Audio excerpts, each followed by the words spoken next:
Conversamos entonces con el profesor de la Universidad de Harvard y director del Centro para el Desarrollo Internacional, Ricardo Hausmann, con quien vamos a hablar sobre crecimiento y desarrollo. Profesor Hausmann, buenas noches, muchas gracias por estar con nosotros en el programa. No, gracias por esta amable invitación. Bien, empecemos tal vez haciendo un balance, si se puede, de la región América Latina en medio de este proceso de desarrollo que llevamos en curso.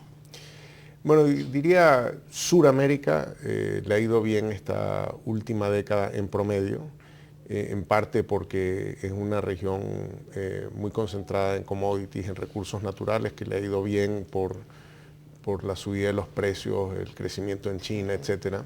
Dentro de Suramérica, algunos países han manejado esta buena suerte mejores que otros y Perú definitivamente es de los países de Suramérica el que más rápido ha crecido, de la manera más estable, manejó muy bien la crisis del 2009, se mantiene con mucho dinamismo y mucho vigor, mientras que hay otros países, como por ejemplo Venezuela o Argentina, que también les tocó una mano relativamente fácil de jugar, pero que realmente han manejado muy mal sus cartas y en este momento están en una situación muy comprometida.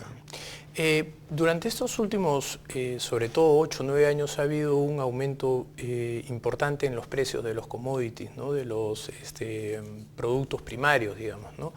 Y de alguna manera en el Perú por lo menos tenemos la sensación que el crecimiento que hemos experimentado en este tiempo tiene como mayor presencia a los commodities. ¿Para usted explica el crecimiento peruano en mayor medida el aumento en los precios de los metales y minerales o hay alguna otra variable que esté detrás de este proceso de crecimiento? Bueno, la verdad que hay muchos capítulos que Perú manejó muy bien.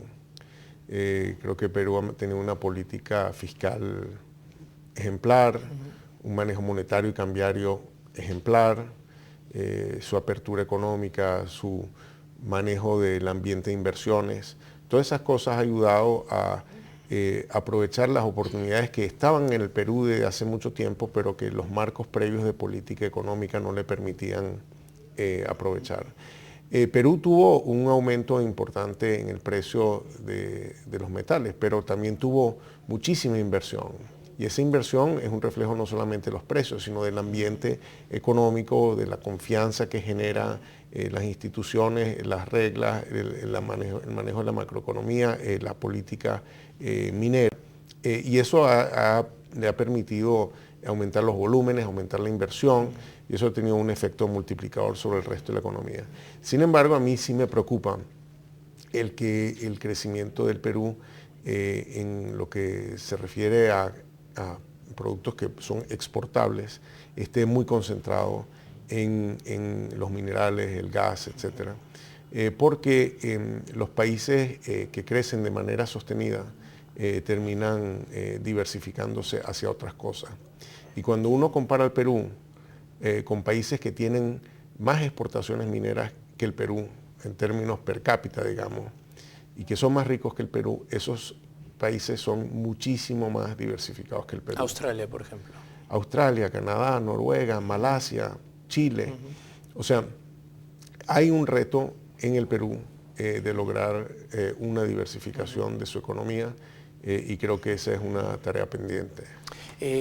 Los analistas locales, dos grandes diferencias que encontramos entre el proceso de desarrollo económico peruano y el de un país desarrollado como por ejemplo Australia, que usted ha mencionado, se encuentra básicamente en instituciones y educación, lo que es la formación de capital humano, ¿no?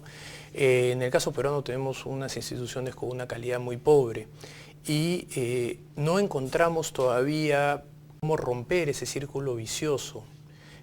¿Cuál debería ser el proceso a través del cual Perú podría mejorar su calidad institucional? ¿Es a través de los cambios políticos, a través de los cambios del capital humano, o sea, mejorar la educación? ¿Tiene que ver con mayores ingresos? ¿Cómo hace un país como el Perú, que está tan retrasado frente a Chile, por ejemplo, en cuanto a calidad institucional, para mejorar en una variable tan importante? Hay una cierta forma de ver la economía que parte así que si el asunto es la calidad del sistema educativo, el marco institucional, etc. Yo empiezo a ver la economía desde un punto de vista más descriptivo, si se quiere. Para que crezca la economía, estamos hablando de que crezca la producción de la economía. Si queremos que se diversifique la economía, es que queremos que hayan actividades que hoy no existen, que van a existir mañana. Y la pregunta que uno se tiene que hacer es por qué esas actividades no están aquí. ¿Qué podríamos hacer para que sí estén aquí de manera eficiente? Y eso a menudo no pasa por temas así como cómo mejoramos el Estado de Derecho y ese tipo de cosas, porque el Estado de Derecho es un desastre en muchos de los países que crecieron rápido, como Corea o Turquía o China, etc. Pero lo que sí hay que tener es un foco más claro en, bueno, nosotros vamos a estar produciendo cosas que hoy no sabemos producir. ¿Cómo es que vamos a traer inversiones? ¿Cómo es que vamos a meternos en áreas que hoy no sabemos hacer y que mañana de pronto sí vamos a hacer?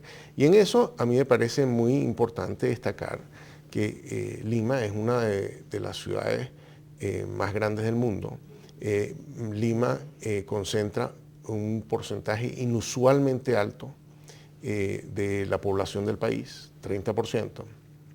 Lima está al lado del puerto del Callao, sobre el Océano Pacífico, y Lima exporta poquísimo, poquísimo.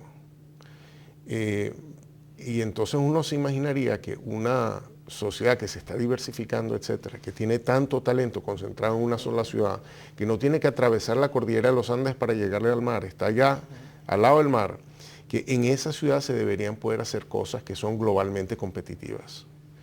El hecho de que no se puedan hacer en Lima muchas cosas globalmente competitivas, sé que hay un pequeño sector textil, sé que hay un pequeño sector metalmecánico, sé que se está desarrollando el turismo gastronómico, pero cuando uno suma todo eso, es pequeño con respecto a los 9 millones de habitantes de Lima. Entonces hay que ponerse a pensar, ¿cómo hago yo que Lima sea un lugar súper atractivo para producir?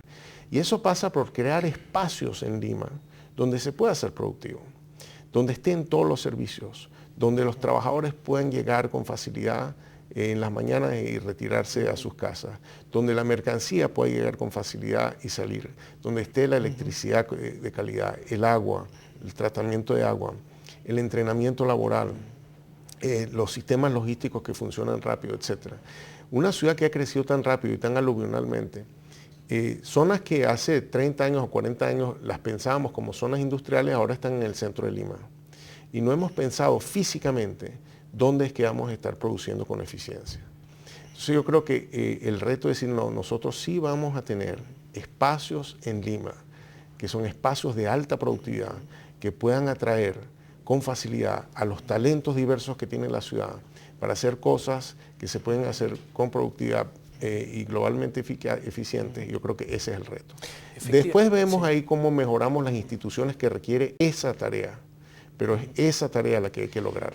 Y lo que pasa es que queda la duda de si esto es la cabeza o la cola del ratón, ¿no? Porque en el caso específico de Perú, las veces que hemos podido medir la productividad, tenemos una informalidad muy alta, cerca del 75% de la PEA, y son trabajos, lo que llamamos microempresarios, y sabemos que son de muy baja productividad, pero a la vez esa informalidad está sustentada en unas instituciones tributarias muy altas, baja calidad de la protección de la propiedad. Yo la verdad que no comparto ese diagnóstico.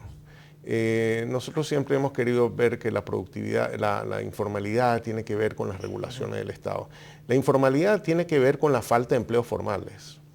O sea, si aquí hubiese un sector formal muy grande, muy demandante de empleo, pues la gente hubiese preferido irse a ese empleo formal que tratar de crear su propio empleo en una empresa de baja productividad en el sector informal. Lo hacen en primer lugar porque no están los empleos formales, porque no hemos creado los espacios altamente productivos en la ciudad. Segundo, porque los trabajadores viven muy lejos de los puestos de trabajo. Aquí se pasa mucho tiempo uno yéndose a trabajar en la mañana y regresándose en la tarde. Entonces eso impide que las mujeres vayan al sector formal, porque los trabajos formales quedan muy lejos de su casa, quedan muy lejos de la escuela de sus niños.